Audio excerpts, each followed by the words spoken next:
hello humans of the world.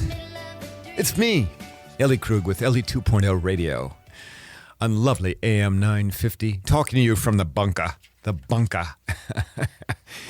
in lovely Eden Prairie, Minnesota. Hello, happy Pride. Happy Pride. It's Pride weekend in the Twin Cities, which means there will be a gazillion people at Loring Park in Minneapolis over the weekend. That includes me. I'll be staffing the AM 950 booth at Pride from 2 to 4 today. I'll even have my 80-pound pup, Jack, with me. Yeah, it's going to be 4 hours with Jack. Hopefully he's going to get tired out because he's going to want to just keep talking to people and nudging them. And God forbid there's another dog that goes by, he's going to want to talk to that dog. Okay, but come by and say hello if you're going to go out to Pride. That'd be today from 2 to 6. I will be out there. Not 2 to 4, 2 to 6. It's going to be 4 hours. Okay, all right. We got that bit of housekeeping out of the way. And now let's get to today's show. The big interview is with Presbyterian Pastor Dean Sloan. You may recall that I spoke at his church in Chaska earlier this month. I talked about that in one of my C blocks. And of course, I will have the C block, and I'll talk about my work as an idealist. But now, let's talk about our featured idealist, Jim Obergefell. Jim Obergefell. While that name may not register with many of you, certainly you will know what it is that he did. Jim Obergefell was the plaintiff in the U.S. Supreme Court case Obergefell v. Hodges, in which the Supreme Court in 2015 declared that gay and lesbian people have a constitutional right to marry. That case was decided with 5 justices ruling in favor of marriage equality and 4 of them dissenting. And I'll come back to that in a bit because we are reeling right as I speak to you, reeling from what the Supreme Court has done with abortion rights. But first, who is Jim Obergefell? Sorry, I'm tripping over it, but you're getting the idea. Jim Obergefell. He was born in Sandusky, Ohio in 1986 and attended college in Ohio to become a teacher. He taught German after college. While in college, Jim met John Arthur. The two men fell in love and moved in together.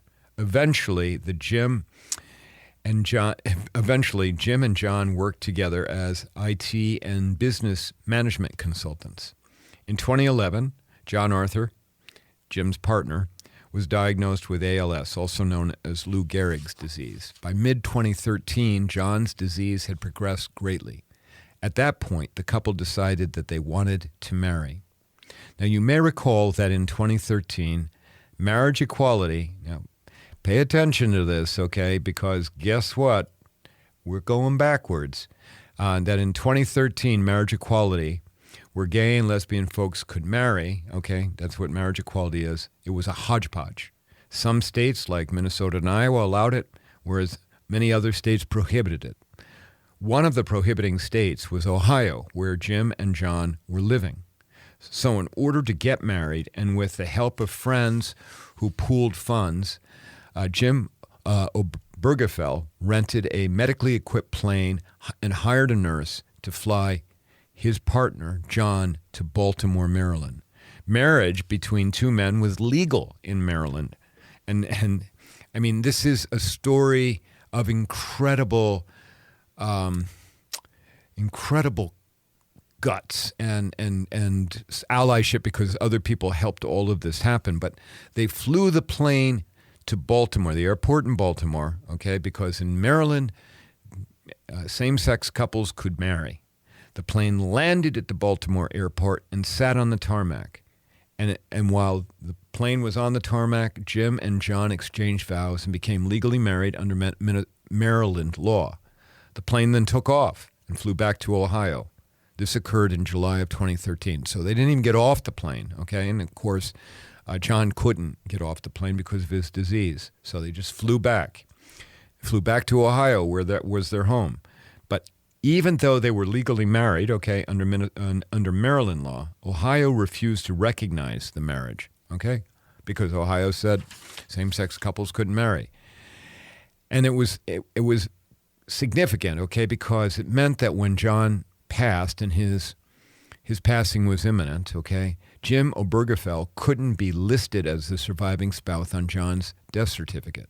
It also meant that he might not be able to get some benefits related to John's passing. So as a result of that incredible unfairness, Jim Obergefell filed a lawsuit in federal court in Ohio. This was while John was still hanging on to life. And the federal court decided in Jim's favor the very next day after the case was filed. But the state of Ohio, because they had to resist this, of course, they appealed that decision, and the higher court, the next court up, the Court of Appeals, upheld Ohio's ban on same-sex marriage. Jim then filed an appeal with the U.S. Supreme Court. Unfortunately, John died in October of 2013, and he would never see the results of Jim's case being considered by the U.S. Supreme Court.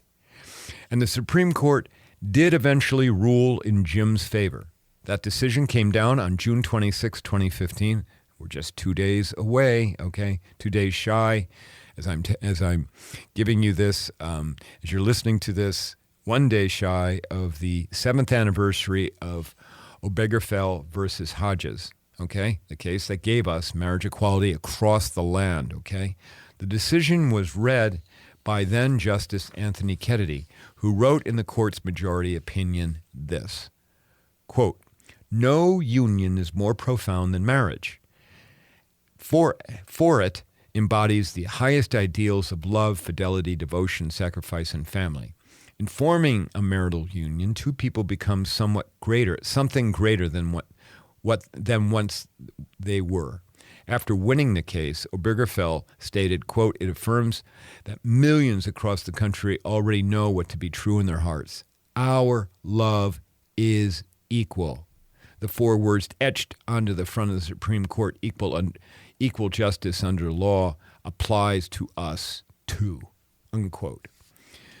So after the Supreme Court decision, Jim Obergefell, gosh, I'm so sorry about that, devoted his life to activism in support of LGBTQ plus people. He moved to Washington, D.C. and lived there for several years. He later moved back to Ohio and at present is running for the Ohio House of Representatives in District 89. The Democratic primary for that seat is on August 2nd, so we'll see what happens. I sure wish that idealist, Jim Obergefell, great luck. Now, back to the Supreme Court. I had written out my show notes, okay, for this show. I had written them out before the Dobbs decision, the abortion case came down. I had the show notes all done, and I'm writing here in my show notes, you know, about how it was a 5-4, you know, majority in Obergefell, okay, v. Hodges giving us marriage equality, and with me theorizing, okay, how now the court has a 6-3 split. All right, that's what I wrote, and I was going to talk a little bit about that, you know, the ominous 6-3 split, and then of course the Dobbs decision came down. Okay, and the Dobbs decision, while it is horrible for women, it is also horrible for LGBTQ plus people. And Justice Thomas, as I was driving to the station to do this taping of my show, filed a concurring opinion today, concurring in the Dobbs case, but saying this was just the beginning. Abortion was just the beginning. Next, we're going after contraceptives. Can you imagine a state saying you can't take the pill? Can you imagine a state saying you can't do that? You know, nope, you can't get the pill. Just think about that. You can't get condoms. That's birth control. Can you imagine? Okay, but Thomas also saying coming after marriage equality after that, and coming after consensual sex between adults. Okay, and it's not all adults. It would just be gay people, adults. And I've got to tell you, everyone, This is incredible. But then there's one more thing, and that's me, a transgender woman who anybody paying attention to me in public knows I'm trans because the voice doesn't match the appearance, something you've heard from me about 9,000 times as I've done this show over the years. It's going to be worse, even worse for us,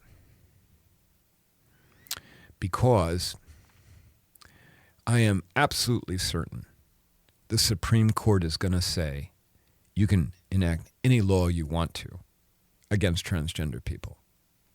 And the reason for that is because there is language in the Dobbs case which talks about American tradition and history, that the Supreme Court has to recognize that as it's making its rulings. And for the Dobbs case, court essentially says, Roe v. Wade came in, 50 years ago, but before that, American history was that abortion was illegal. Abortion wasn't recognized when they founded when they ratified the Constitution. Abortion was bad, okay? Well, let me just tell you, transgender people were not even known. We were around, but, we were so far under the radar because us showing up in public in America meant at a minimum we're going to jail, but worse than that, we're going to get killed. And I anticipate right now the Supreme Court within the next 2 years is going to rule, is going to say, because there are cases coming up about transgender girls trying to play in sports. I am convinced the Supreme Court's going to come down with such broad language that it's only going to encourage legislators to pass more laws against transgender people, like, I can't go out in public. Like if your gender identity, which is mine is female, if it doesn't match what you were born with in terms of genitalia, okay, that it's wrong. You can't be in public. Maybe they're going to say you can't even have a job. I don't know. Stay tuned. All right. Okay, we're going to take a big break, and we're going to take a break, and then we're going to come back, and we're going to talk with Pastor Dean Sloan from Shepherd of the Hill Presbyterian Church in Chaska, Minnesota. You will like Pastor Dean. In fact, it's the first, but not the last time I will have him on this show because he is so powerful. All right, so we'll be back. Talk to you on the other side. Thanks.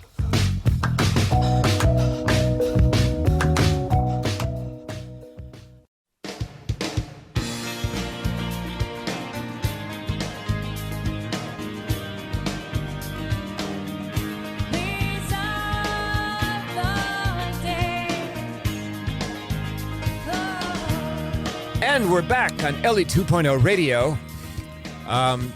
By all means, remember, it's Pride Month. It's good to go look at,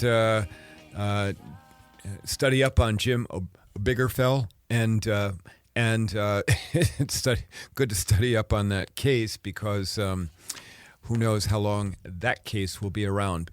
All right, so for the big interview right now, we've got Pastor Dean Sloan from Shepherd of the Hills Presbyterian Church in lovely Chaska, Minnesota. And I also note that the church is on a hill, here to talk with us. And Pastor Dean is stepping in kind of at the last minute. And he and I are going to talk about what the Supreme Court did yesterday and about the implications of it for the future, as well as we'll talk about some other things. Pastor Dean, thanks so very much for being on Ellie 2.0 Radio. I'm really thrilled to have you here. Thanks for asking me. I'm a big fan. Oh, well, thanks. And this probably will not, I'm certain this won't be the last time you and I are on this show together because you are a wealth of a whole lot of things. Good.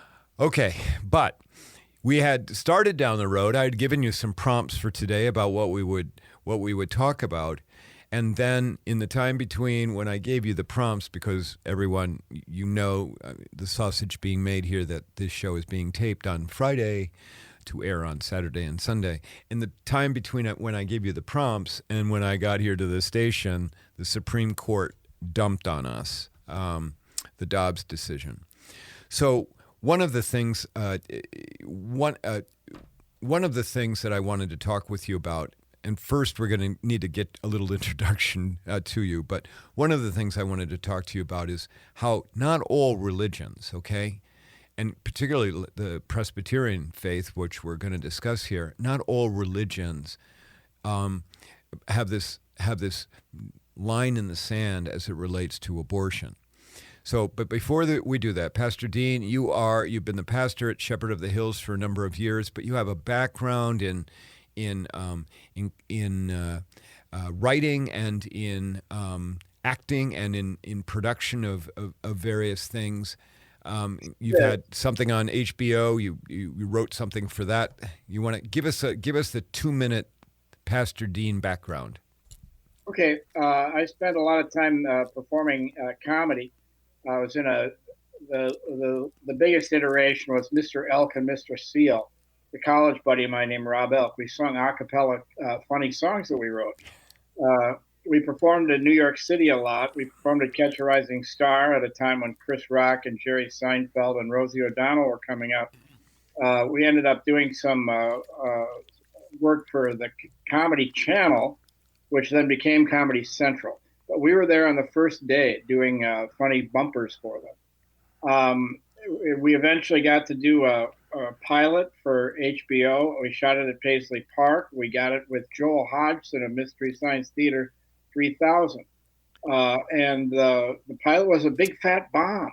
It was really no good at all. $250,000 blown in a day. But that made me kind of not interested in TV anymore. So I went into theater. I ran the Fringe Festival for 4 years and brought attendance from 4,400 to 28,000. And I ran the Bryant Lake Bowl Cabaret Theater, where one of my big hits was Miss Richfield 1981, which was a drag act. And it was a huge, fantastic hit. Then I got out of showbiz and I went to the seminary, starting with theology and the arts, and then eventually into a Master of Divinity. I taught for 11 years at Augsburg College part-time, and then I became a pastor. So it's a social justice thing, starting with Dr. King and moving into what's connected to that, which is interfaith work. And so that's the basis of what I do at Shepherd of the Hill, singular. Okay. All right. Thank you for the clarification. I appreciate that.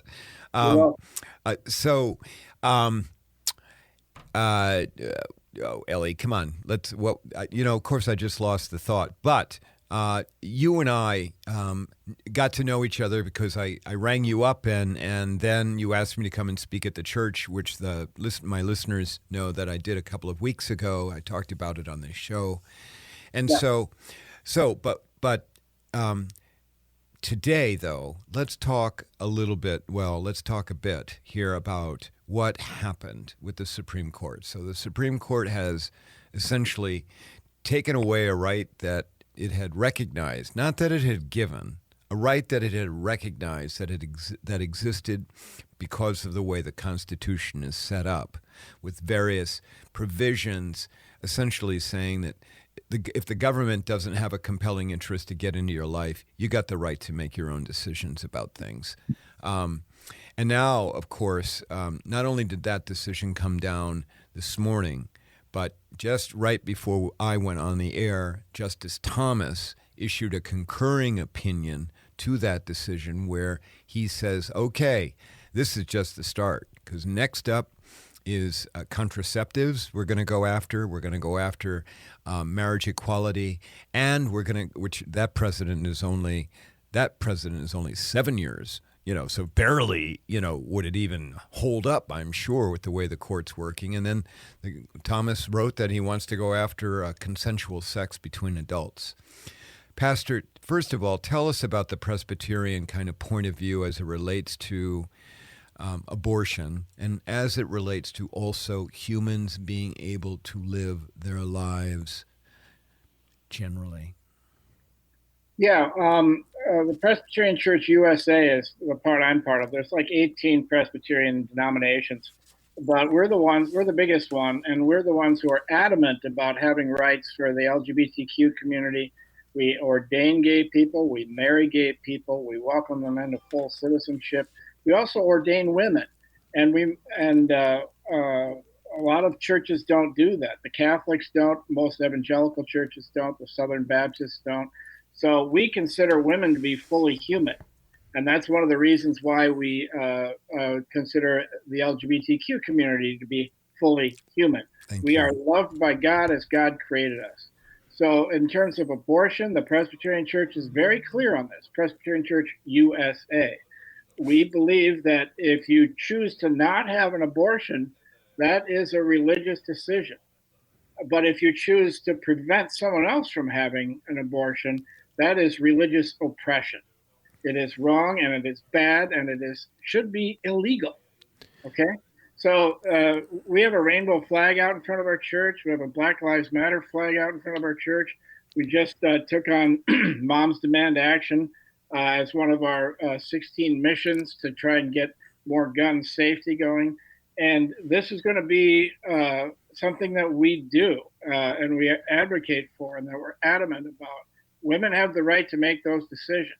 Now, for me, we had a cousin in our family who had 2 kids, but her mother had a stroke and died when she was 55.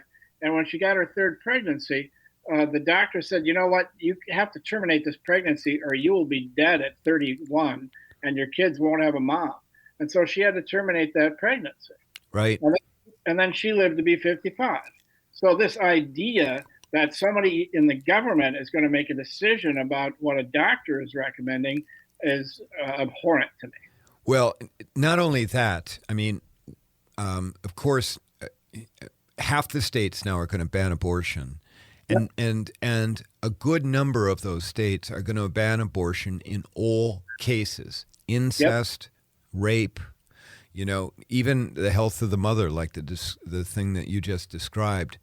And what, from a pastoral perspective, I mean, now we have to remember we're all here in Minnesota, right?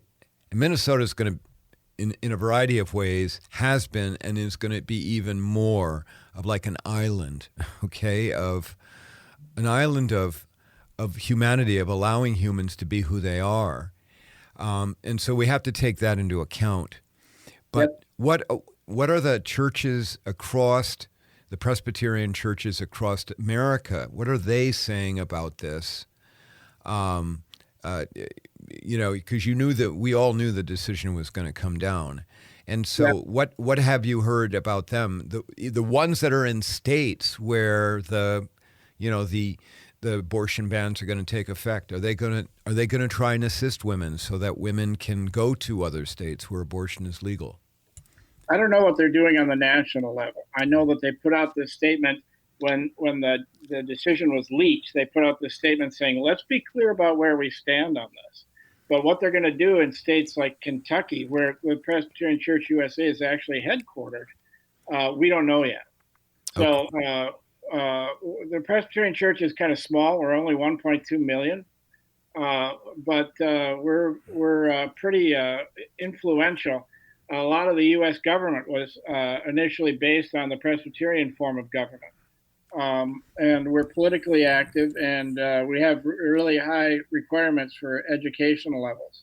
So like Walter Mondale went to my home church at Westminster Presbyterian. Hubert Humphrey went to House of Hope in St. Paul Presbyterian. So we're embedded in the power structure, actually. And that's a cool thing when they do the right thing. They wrote a check for $1 million to help Beacon Interfaith Housing build an apartment complex for young people who are 16 to 24, a lot of them who were gay and had been kicked out of the house because they were LGBTQ.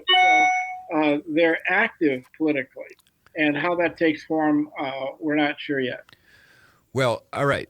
Well, I mean, I love it that you're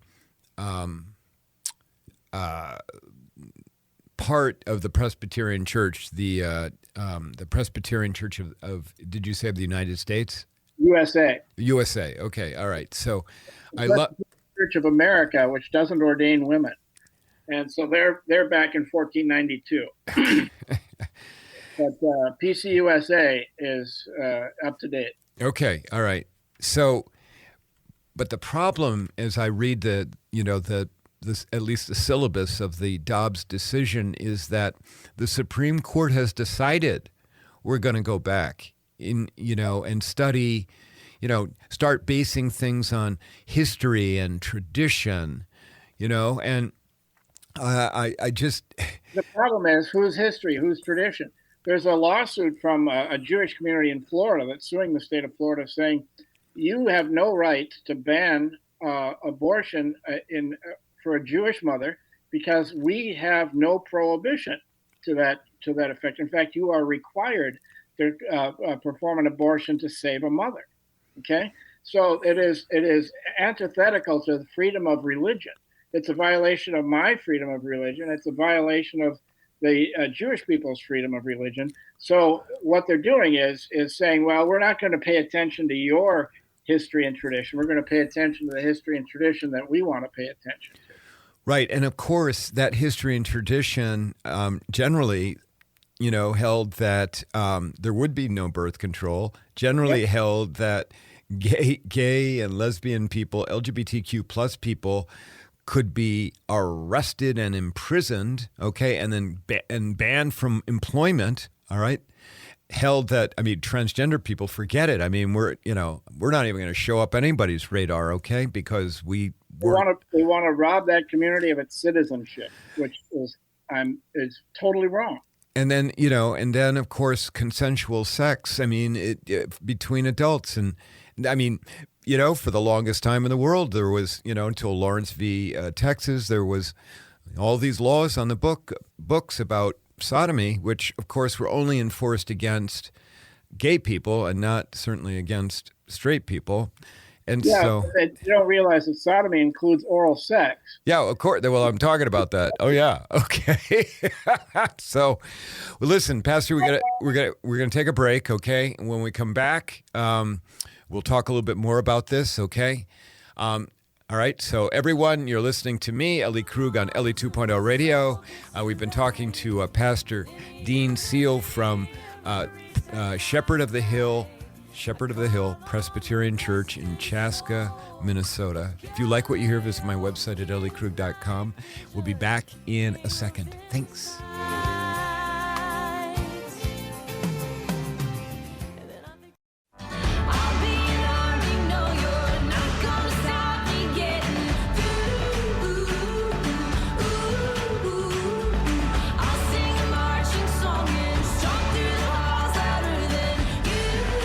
And we're back, Ellie 2.0 Radio.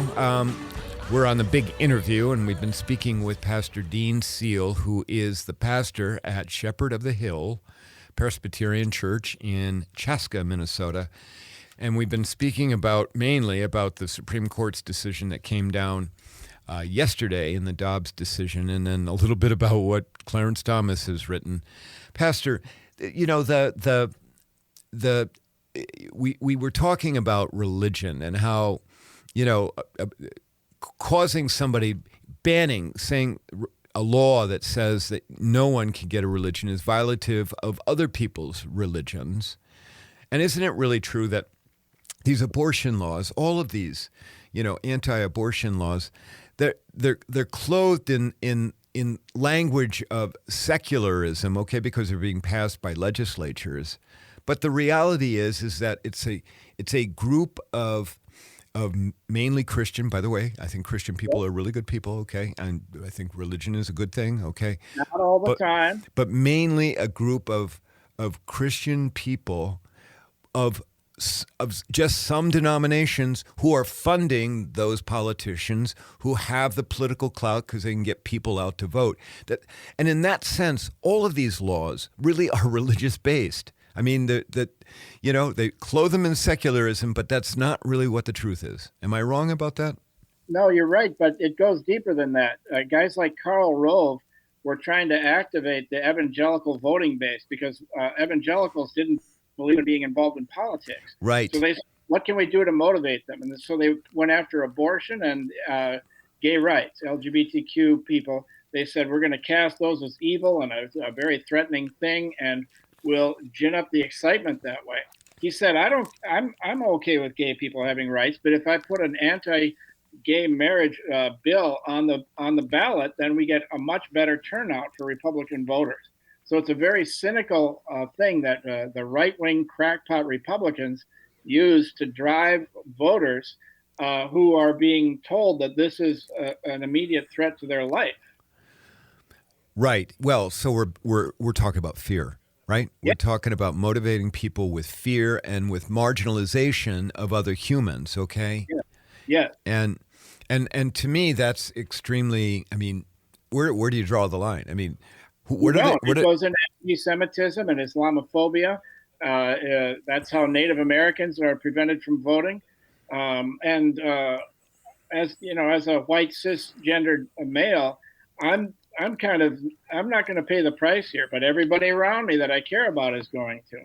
And it's crazy right-wing crackpot extremist Christians who are driving this. Right. And I mean, I'm a unifier, not a divider. All right. Part of what's driving is that these folks, okay, who have the religious conviction to want abortion banned, have they ever met anybody who was raped and carrying the baby of a rapist for 9 months and then making a decision about whether you have to keep going to keep the kid or place the kid for adoption.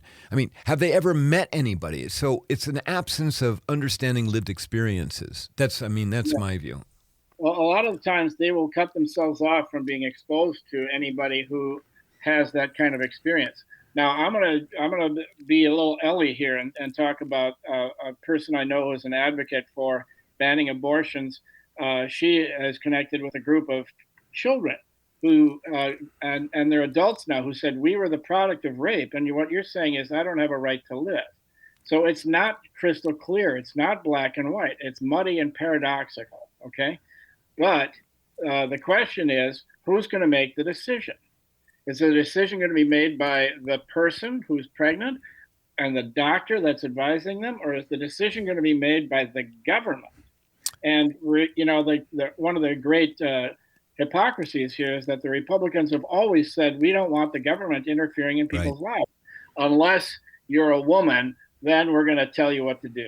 Right. Or coming down the pike, if you're gay or transgender, or if you were foreign born in another country, if you practice, Islam, we could go down the whole kind of list here. What if they told everybody they couldn't eat pork? Okay, that would create a problem. But it's the same thing. I'm not trivializing it here. What I'm saying is that they're making religious decisions for other people. Right. And you can't do that in the United States, I thought. So well, right. This is a lesson from the Jewish tradition, is that sometimes things move forward and sometimes they move back. And we have to be ready to fight back when things start regressing. But that assumes we have the tools to fight back, okay? I mean, with the way that gerrymandering has been done in various states, people, the majority of people, all right, they don't have the political power because the way the voting districts are set up. And so, I mean, this is a rigged card. And the Supreme Court, of course, has said, as it relates to voting rights, the Voting Rights Act of 1964, I mean, essentially they've gutted the Voting Rights Act. So the Supreme Court has set it up that they're going to go do what they want to, all right? And if you want to legislate a reversal of what the Supreme Court does, good luck to you, because the mechanisms are now set for you not to be able to do that. I'm not saying it's easy. I'm saying that those are where we have to fight. I mean, we have to turn the Minnesota Senate from red to blue, which we can do. We only need 3 seats. And in the federal government, we need 10 seats, okay, because of the filibuster, which is a racist pro-slavery item. We get ruled by a minority government, and gerrymandering is going to make that harder. But none of it's impossible, okay? And Dr. King will tell you that sometimes it looks pretty bad. But when things are at their darkest, that's when you can see the stars, okay? So we need to grab a hold of whatever is in front of us that we have to do and just start doing it and fight back. And it's going to be like a knife fight in a phone booth, okay? It's not going to be easy. It's going to be hard. We're going to have to duke it out. But the blowback, as far as they're concerned, starts now. We have to fight back with whatever we have, wherever we are. Well, Pastor Dean, I think that's a really great thing to end this interview on. Okay, it's a call to arms, and not like the weapon arms, okay, but a call to action. I should say that better. And I want to give you my our website, chaskachurch.org, if you want to be part of this. You don't have people can volunteer at our church if they're atheists or be involved politically. We don't care. We're going to do this stuff, and it's because of our faith tradition, but we welcome people to participate.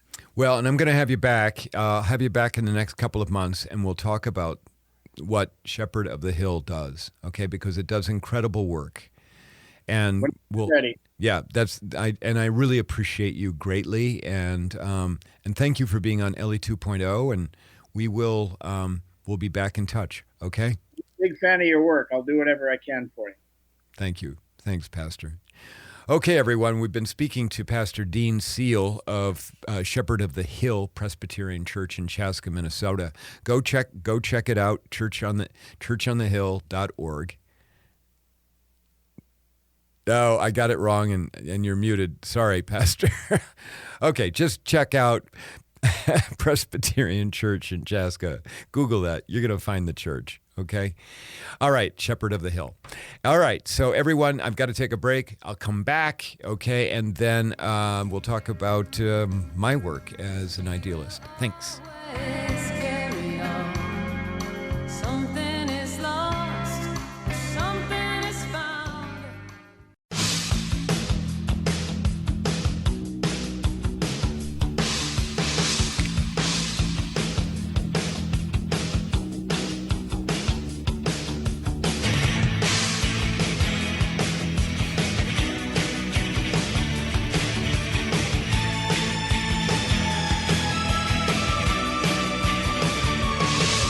And we're back. Ellie 2.0 Radio. Okay, you know what? This has been a whole show filled with me not being able to say Obergefell, okay, correctly, all right, and misstating other things. So I've got the email, or excuse me, the website for Shepherd of the Hill Presbyterian Church in Chaska. Let me just reiterate it here. It is chaskachurch.org. Okay, Chaska, Chaska, church.org. All right. Okay, I've got like 4 minutes to be able to give you my C block, the work I do as an idealist. And,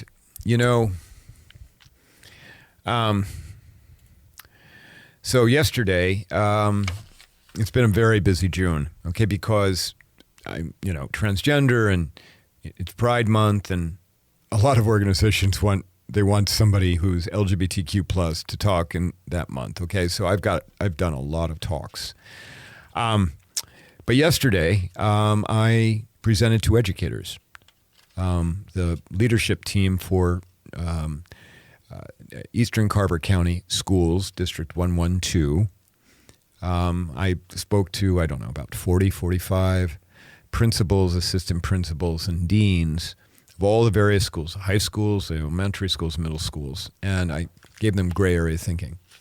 And it was great because I'm back in front of a live audience, and we can do some things live, and it's just role playing and all of that stuff. And I've just got to tell you, okay? First, and as far as I could tell, they loved gray area thinking. But I've got to tell you, I so admire these folks. And I admire educators in general. I've got 2 educators in my family, and I guess you could technically say when I'm training, I'm an educator, but I'm not going to wear that mantle very well, I'll tell you. But I was extremely impressed by yesterday by the audience members' commitment to getting things right around diversity and equity and inclusion, around wanting to lead. We had a discussion about bumpiness and that it's the leader's responsibility to lean in, to face into the bumpiness rather than to run from it. I mean, generally humans, we don't like to be made uncomfortable. But when our leaders, when they model that it's okay to get uncomfortable, because once you get uncomfortable, once you have to deal with stuff that ordinarily you would not deal with, that you would ordinarily not talk about, once you agree, okay, all right, I'm going to do this, I'm going to talk about this, I'm going to try and understand this. Once you do that, go through the bumpiness, your perspective changes. And it's changed perspective. It's changed perspective that gets us change. Because now people can understand better the lived experiences of people who are different or other compared to them. And you know what? And it's so incredibly important that our educators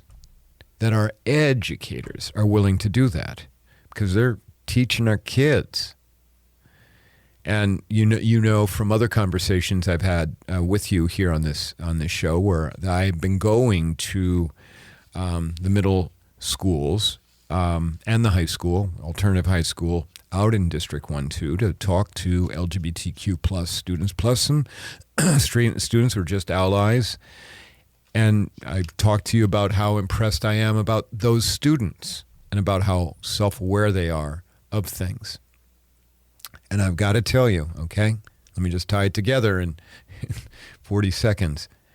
I'm scared to death of what the Dobbs decision that we've talked about at length in this show, the abortion case, scared to death about what it's going to do to young humans, about the way they're going to view the world. These educators I talked to yesterday, I think that they are wonderful resources to help those young humans.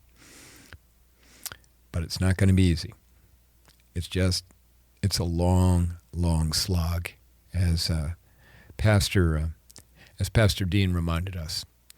Okay, well, listen, I hope that you've enjoyed the show. Happy Pride to you. Maybe I'll see you out at Loring Park this afternoon. Big thanks to my producer, Patrick, who has had to do math on top of high-level math. Patrick, you did a great job. Listeners, hey, you may not hear from me for a couple of weeks now, okay? Because travel and the 4th of July vacation. But in the time between now and you hear me again, do me a favor. Go out, make the world better. Do something good for someone else. Take care.